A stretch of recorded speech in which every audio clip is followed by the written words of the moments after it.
Hello friends, in this lecture we will take a look at CSS padding. Remember, in our last lecture we have seen CSS margin which is applied outside the element. Now let's provide CSS padding.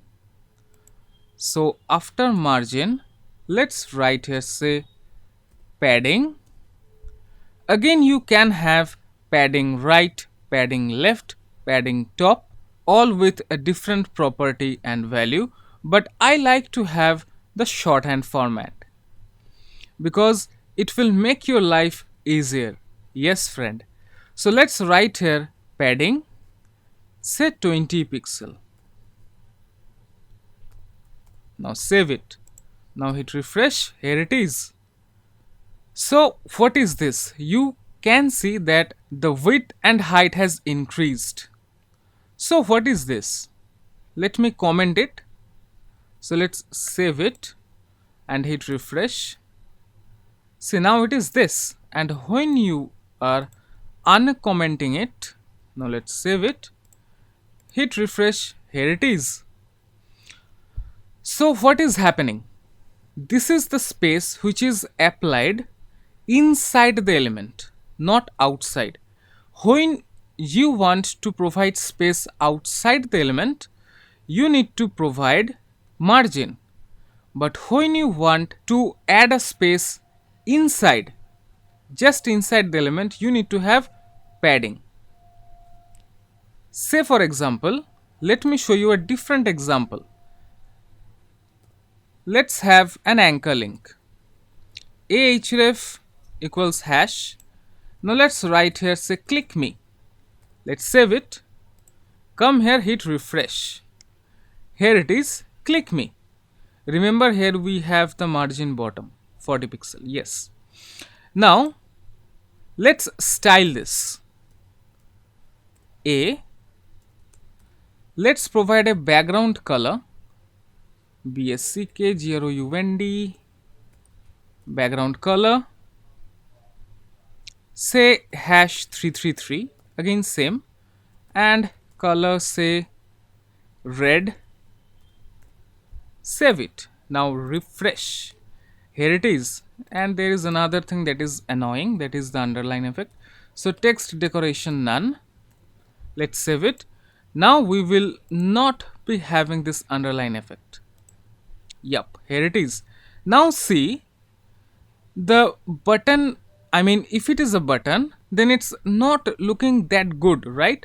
So let's make it look good. How?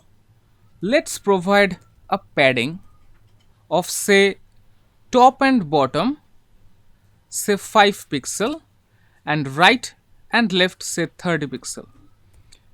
Yes friend, this is how also you can use padding. So when you are providing 4 values, it is the top, right, bottom, left. When you are providing only one value, it's implementing on all the sides the same value. And when you are writing only 2 values, this 5 pixel is for top and bottom and this 30 pixel is for right and left. So now hit refresh, but before hitting refresh, just take a look that now we have no space inside. And when you hit refresh, you will see 5 pixel gap at the top and bottom of this click me and 30 pixel space at the right and the left, but inside this element to make it look good. Let's hit refresh now.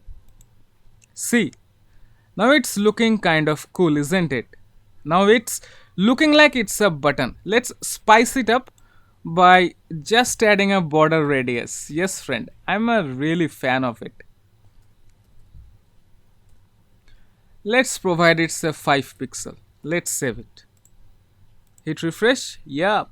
See, it's looking really cool, isn't it? Okay friend, so in this lecture we have cleared the concept of padding. So till now we have seen margin and padding, and we have also seen where we want margin and where we want padding. So where we want margin if we want to have space outside the element. And when we want padding, when we want space inside the element. So that's it, friends. In our next lecture, we will take a look at the very important thing which is related to this margin and padding, and that is the box model. Yes, friend. So here I conclude this lecture. See you in the next lecture. Till then, have fun. Take care.